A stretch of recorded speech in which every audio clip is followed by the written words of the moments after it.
उपस्थित सर्व मान्यवर, पालक वर्ग, सर्व शिक्षक वृंद आणि माझ्या प्रिय विद्यार्थ्यांनो, उद्या 4 जानेवारी नानाजींचे 15वे पुण्यस्मरण या निमित्त मी पुन्हा एकदा एक कविता सादर करत आहे. माझ्या कवितेचे नाव आहे नानाजींनी बांधला समाजसेवेचा सेतू. शेतकरी कुटुंबाचा घेऊन वारसा, शेतकरी कुटुंबाचा घेऊन वारसा, स्वातंत्र्य सैनिकाचा जपून वसा, स्वातंत्र्य सैनिकाचा जपून वसा.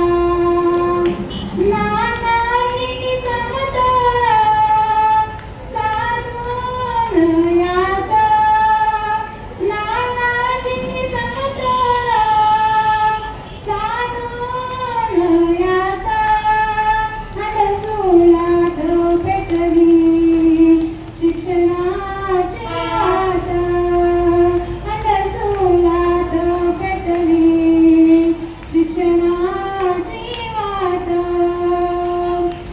संगे महात्मा गांधींच्या तत्वांची जोड, संगे महात्मा गांधींच्या तत्वांची जोड, क्रांतिज्योती सावित्रीच्या कार्याची होती ओढ, क्रांतिज्योती सावित्रीच्या कार्याची होती ओढ.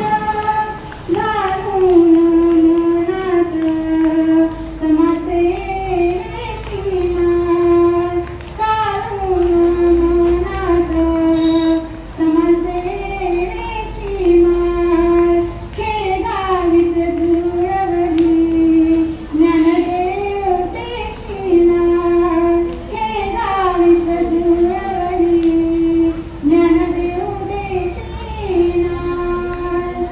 समजून महापुरुषांचे शिक्षणाचे तत्व, समजून महापुरुषांचे शिक्षणाचे तत्व, दिले नानाजींनी शिक्षण क्षेत्रात महत्त्व, दिले नानाजींनी शिक्षण क्षेत्रात महत्त्व.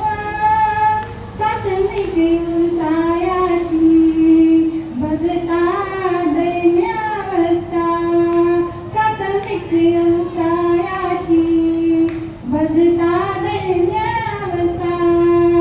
ग्रामीण विद्यार्थ्यांची खरी शिक्षणाची अवस्था, ग्रामीण विद्यार्थ्यांची खरी शिक्षणाची अवस्था. शिक्षणाने होते तृतीय व्यवसायात प्रगती, शिक्षणाने होते तृतीय व्यवसायात प्रगती. देशाची वाढते आर्थिक प्रगती, देशाची वाढते आर्थिक प्रगती. समजून घेऊन शिक्षणाचा हा हेतू, समजून घेऊन शिक्षणाचा हा हेतू. नानाजींनी बांधला समाजसेवेचा सेतू, नानाजी बांधला समाजसेवेचा सेतू. कोटी कोटी नानाच्या